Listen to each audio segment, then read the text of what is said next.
그 내용을 끝까지 보지도 않고 그냥 본인에게 유리한 쪽으로만 판단해서 아전인수식으로 해석을 해서 검찰은 애완견이다. 자, 이런 내용을 다 보고 나면 그냥 이재명 대표는 무혐의면 본인이 무혐의라고 생각하잖아요. 그럼 그 무혐의를 증명하면 되잖아요. 언론이 검찰의 애완견이라고 하는 표현이 그래서 어떻게 해석을 하냐면 첫 번째로는 뭐냐면 이것은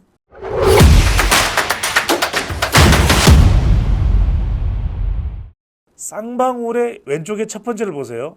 자, 이재명 대표가 조작이다. 이화영 전 부지사가 정신이 나갔느냐?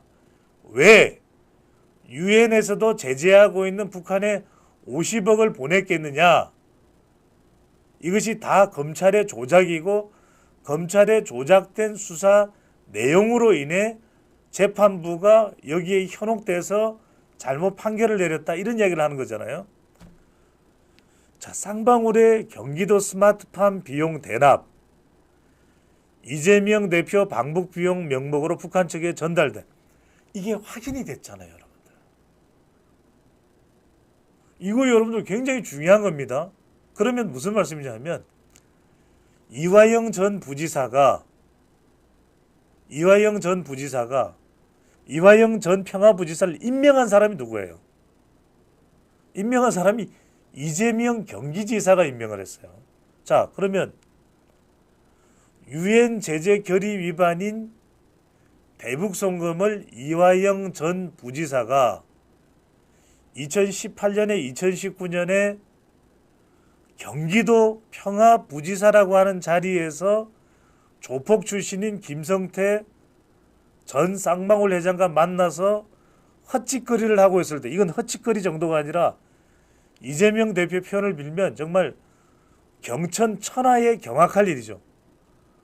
왜 그때 경찰에 검찰에 신고 안 해서 이화영 저 새끼가 엉뚱한 짓거리를 하고 있고 유엔 제재 결의를 위반하고 있고. 아니 그때 신고했어야죠.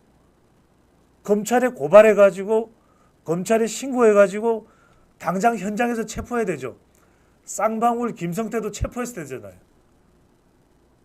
그런데 그때 뭐라고 합니까? 중국에서 이화영 전 부지사가 연결해준 전화상에서 브라브라브라 김성태 전 쌍방울 회장과의 전화에서 감사합니다. 땡큐. 그 전화를 하고 있어서는 안 되죠. 야, 이 새끼야 왜 중국에 가 있어? 너 이 새끼 평화부지사에서 자르고 너 깜빵에 쳐넣을 거야. 그때 그랬어야죠. 지금 무슨 이야기예요? 정말 말도 안 되는 이야기잖아요. 그때는 심지어는 그 당시에 이해찬과 아주 가까운 이해찬 보좌관 출신인가요? 이해찬 전 대표의 보좌관 출신인 이화영 최측근이 이화영을 전 의원을 소개받아서 다른 광역단체에는 어디에도 없는 평화부지사 자리를 앉혀서 대북 사업을 전개해놓고 심지어는 쌍방울 김성태 전 회장의 이 장례식에 누군가를 보내서 조의금까지도 전달을 했던 이재명 당시 경기지사가 그때는 아무 말도 안 하다가 지금 와서 다 조작이다?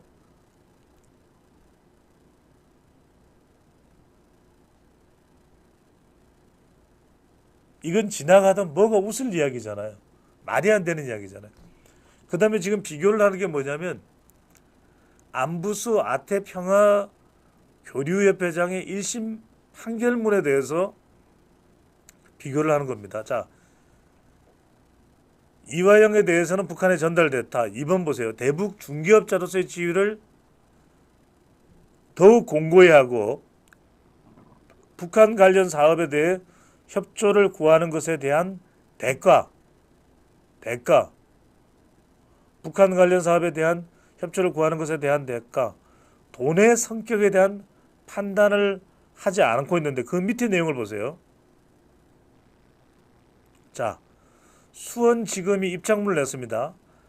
안회장 항소심 재판에서 이건 법원의 판단. 여러분들 이걸 잘 하셔야 돼요. 자, 법원에서 다른 판단을 내리는 거예요. 검찰의 수사에 대해서. 그래서 법원을 믿을 수밖에 없는 거예요. 왜? 법원이라는 것은 여하튼 어떤 판결의 내용이든지 재판장이 검찰의 수사 내용을 가지고 판단을 내리는 거예요. 검찰에 유리할 수도 있고 검찰에 불리할 수도 있고 피의자에 유리할 수도 있고 피의자에 불리할 수도 있고 그래서 3심 제도를 선택을 하는 겁니다. 그래서 수원지방검찰청에서 입장문을 냈어요. 안회장 항소심 재판에서 이전 부지사와 경기도의 대북송금 관련성을 포함하는 내용으로 공소장 명의를 신청했고 재판부도 이를 허가했다. 그 내용을 끝까지 보지도 않고 그냥 본인에게 유리한 쪽으로만 판단해서 아전인수식으로 해석을 해서 검찰은 애완견이다. 자, 이런 내용을 다 보고 나면 그냥 본인의 재판에서 이재명 대표는 무혐의면 본인이 무혐의라고 생각하잖아요. 그럼 그 무혐의를 증명하면 되잖아요. 증명하면 되잖아요. 그러니까 뻔한 내용을 가지고 뻔한 내용을 가지고 이걸 가지고서 이러니 저러니 검찰의 애완견이니 이게 뭐냐면 여러분들 자 언론이 검찰의 애완견이라고 하는 표현이 그래서 어떻게 해석을 하냐면 첫 번째로는 뭐냐면 이것은 언론 길들이기입니다. 그러니까 언론에서 계속해서 이게 이제 앞으로 이재명 대표와 관련된 거는 두 가지로 흘러갑니다. 하나는 법적인 다툼이에요. 법적인 대응입니다. 두 번째는 여러분들 여론 대응입니다. 4개의 재판을 받고 있죠.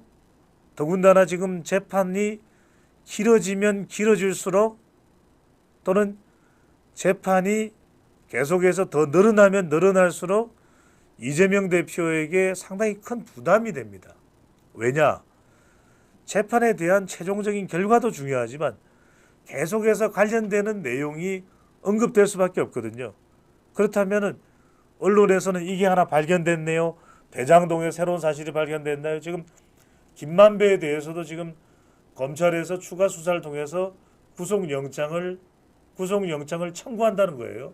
그럼 지금 대장동에, 백현동에, 성남FC에, 쌍방울 대북송금에, 공직선거법에, 게다가 지금 검사 사칭 위정교사에, 게다가 지금 아내인 배우자 김혜경 씨와 관련해서는 불법 법인카드 사용이 지금 한두 개가 아니에요.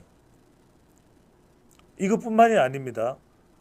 그 외에도 민주당과 관련해서 일극체제로 운영되는 것에 대한 또 연임되는 것에 대한 여론의 부담 계속해서 부정적인 것이 쌓여갈 수밖에 없는 상황이거든요. 특히 이제 쌍방울 대북송금은 본인이 주로 재판을 받거나 아니면 본인의 최측근인 정진상이나 김용 같은 자물쇠 같이 입을 꽉 잠글 수 있는 사람들이 아닌 선거, 가령 쌍방울 대북송금은 김성태 전 쌍방울 회장은 조폭이기 때문에 잃을 게 없어요. 조폭들은 뭐 아니면 돕니다. 이 사람이 뭐 이재명 대표에게 계속 매달려서 뭐 정치판에 뛰어들 것도 아니고 이 사람은 뭐 그렇다고 해서 쌍방울 회장으로 다시 복귀할 수도 있는 것도 아니고 이 사람은 그냥 자기가 관련된 것에 대해서는 관련됐다. 관련되지 않은 것에 대해서는 관련되지 않았다라는 것을 최대한 밝히고 본인이 굳이 덮어서지 않아도 되는 죄는 뒤집어서지 않겠다는 게 명확한 거예요. 그게 김성태 쌍방울 전 회장의 지금 이 재판에 대응하는 가장 근본적인 태도로 보시면 될 거예요. 그러면 뭐냐? 이재명 대표는 지금 여론에서 굉장히 이제 자기에 대해서 불편한 진실들이 공개될 때마다 그 부담을 극복하고 또 당이 흔들리지 않도록 본인 스스로가 유지하는 것에 대한 엄청난 압박과 부담을 가질 수밖에 없습니다.